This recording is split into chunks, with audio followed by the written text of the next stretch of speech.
Please sir, क्या दलितों को यहाँ भी बोलने का इजाजत नहीं? नहीं, सर, अगर सबको 4 मिनट दे दो फिनिश इन 1 मिनट। ये भेदभाव नहीं चलेगा दलितों के साथ। Time is 4 minute, don't waste. भाई सर, आप चेक करो, अगर सबको 4 मिनट दिए तो आप मना करो, मैं बंद कर देता हूँ उसको। क्या दलितों को सबसे आखिरी में नंबर मिलेगा और बोलने का मौका मिलेगा? क्या मजाक कर रहे हैं सर आप? नो, ये all independent people are having only 4 minutes. You take. Sir, independent में अपनी पार्टी का मेंबर हूं सर, और जीत के आया हूं सर, किसी के दया में नहीं आया। आज हम संविधान की गौरवशाली यात्रा पे बात करने के लिए चर्चा कर रहे हैं। कल से ये चर्चा चल रही है सर। मैंने बहुत सारे दोनों पक्ष के और जितने भी हमारे मेंबर हैं सुना सर, उनको बड़े बड़े नेता हैं सर।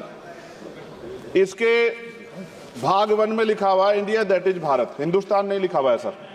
लेकिन सारे नेता संविधान पर चर्चा कर रहे हैं, लेकिन हिंदुस्तान ही कहेंगे, भारत कहने की हिम्मत नहीं जुटा पा रहे। ये बड़ा सवाल है सर कि क्या संविधान के हिसाब से बात रखी जा रही। मैं धन्यवाद दूंगा फूले साहब बाबा साहब अम्बेडकर को और मेरे नेता मान्यवर साहब श्री काशीराम को। 25 नवंबर 1949 को संविधान को सौंपते हुए डॉक्टर बाबा साहब अम्बेडकर ने कहा था कि 26 जनवरी 1950 को हम विरोधाभास भरे जीवन में प्रवेश करने जा रहे हैं। राजनीतिक जीवन में तो हमारे पास समानता होगी, लेकिन सामाजिक और आर्थिक जीवन में असमानता होगी। क्या ये चुनौती आज 75 साल बाद दूर हुई है? भारत ने 26 जनवरी 1950 को संविधान लागू होने के साथ खुद को एक संप्रभु लोकतांत्रिक और गणतांत्रिक राज्य होने का ऐलान किया। लेकिन सर, उस समय संविधान की स्थिति ये थी कि जैसे गांव का कोई आदमी, मैं 50 की बात कर रहा हूं, वो 50 साल पहले शहर में आ जाता और बड़े लोगों की महफिल में चला जाता, उस जहां वो खाना खा रहे हो, और वो टेबल पे नैपकिन को खा के जो है ये कहता कि ये तो फीका, क्योंकि वो जानता ही नहीं था, वो समझता नहीं था संविधान को। संविधान है क्या? संविधान उसके लिए महज दस्तावेज था। ये जिम्मेदारी थी राजनीतिक दलों पे कि वो संविधान को व्यवहार में लेके आते, और इसके इतने सारे आर्टिकल हैं, अगर इनको व्यवहार में लाया जाता तो मुझे लगता कि आज देश बहुत बदल गया होता। बाबा साहब ने कहा था कि लोकतंत्र भारतीय भूमि का केवल ऊपरी पोशाक है, उनके अनुसार यहाँ की संस्कृति अनिवार्य तौर पर लोकतांत्रिक है। भारत जैसे गरीब और गैर बराबरी वाले देश में संविधान के जरिए छुआछूत खत्म करना, वंचितों के लिए सकारात्मक उपाय करना, सभी वयस्कों के लिए मतदान का अधिकार देना और सबके लिए सम्मान अधिकार तय करना, ये बहुत बड़ी उपलब्धि थी सर। ये संविधान है कि आप वहां बैठे हैं और मैं यहाँ खड़ा होकर अपनी बात रख रहा हूं, और इस देश में आदिवासी महिला के तौर पे जो है राष्ट्रपति बनी है, और प्राइम मिनिस्टर तो नहीं बना, लेकिन शेड्यूल कास्ट के बड़े नेताओं को भी जो है राष्ट्रपति बनने का मौका मिला। इस संविधान की देन, अगर वोट हम पे नहीं होता तो शायद अमीर और जो राजा महाराजा खुद को मानते हैं हमारी गलियों तक नहीं आ पाते, हमारे हाल नहीं जान पाते। आजादी का मतलब सर सिर्फ अधिकार पाना बढ़ नहीं है, इसके लिए हमारे संविधान में सरकार और नागरिकों के अधिकारों के साथ साथ उनके कर्तव्यों का विस्तार से उल्लेख किया गया है। बाबा साहब ने संविधान सभा में दिए गए भाषण में कहा था कि स्वतंत्रता आनंद का विषय है, पर अब हमें अपनी जिम्मेदारियों पर भी ध्यान देना होगा। संविधान ने सुनिश्चित किया कि रानी के पेट से राजा जन्म नहीं लेगा, वोट से नेता तैयार होगा। आर्थिक बराबरी के लिए सरकार क्या कर रही है? गरीब और गरीब हो रहा है, अमीर और अमीर हो रहा है। सुबह उठते कहीं बम की धमकी मिलती, कहीं दंगे की। ये अमृत काल है सर, यह धमकी काल है। कितना बढ़ रहा है? आर्टिकल 15 सर, भारत में आज भी घोड़ी चढ़ने बैठने होती है। प्लीज सर, क्या दलितों को यहाँ भी बोलने का इजाजत नहीं? नहीं सर, अगर सबको 4 मिनट दे दो फिनिश इन 1 मिनट। ये भेदभाव नहीं चलेगा दलितों के साथ। Time is 4 minute, don't waste.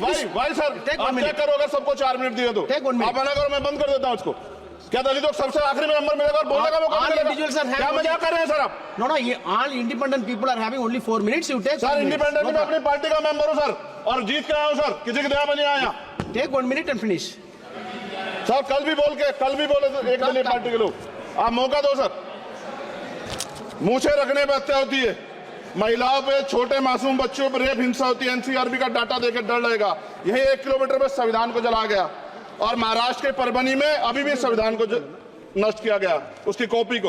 Article 25-26 में संविधान में सभी को धार्मिक आजादी। कहाँ है दलितों की, मुसलमानों की, जैनों की, बौद्धों की, ईसाइयों की? छत्तीसगढ़ में सतनामी समाज को संविधान की अपनी धार्मिक आजादी के आधार पर जो है उनको अपमानित करके जेल में बंद कर दिया। संभल, अजमेर, अयोध्या सब इसका उदाहरण है।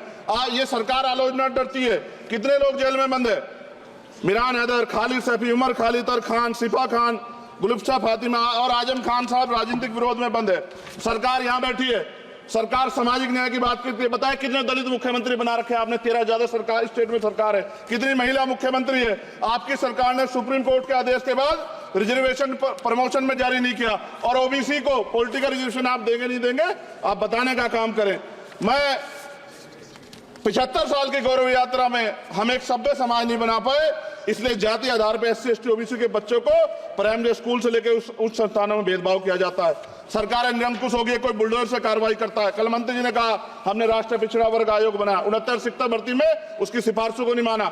EWS के जरिए आपने संविधान पे आरक्षण के प्रावधान पे हमला किया। 1 मिनट में खत्म कर रहा हूं sir.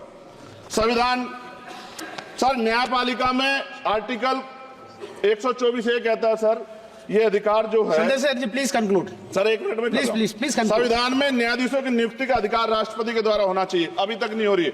All India judicial service commission कब बनेगा? क्या चंद परिवार ही सर जज बन सकते हैं?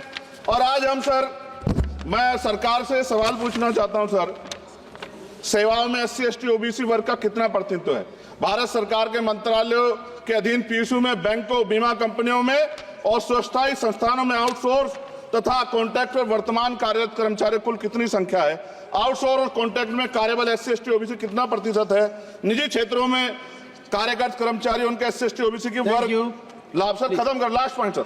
सर मैं फिर स्पष्ट तौर पर कह रहा हूं सर, यहां बैठे SC और OBC के मेंबर से कह रहा हूं सर, उनको सामाजिक जिम्मेदारी का ध्यान भी रखना चाहिए। पार्टी के प्रति वफादारी के साथ साथ अपने वर्गों के प्रति ईमानदारी भी रखनी चाहिए।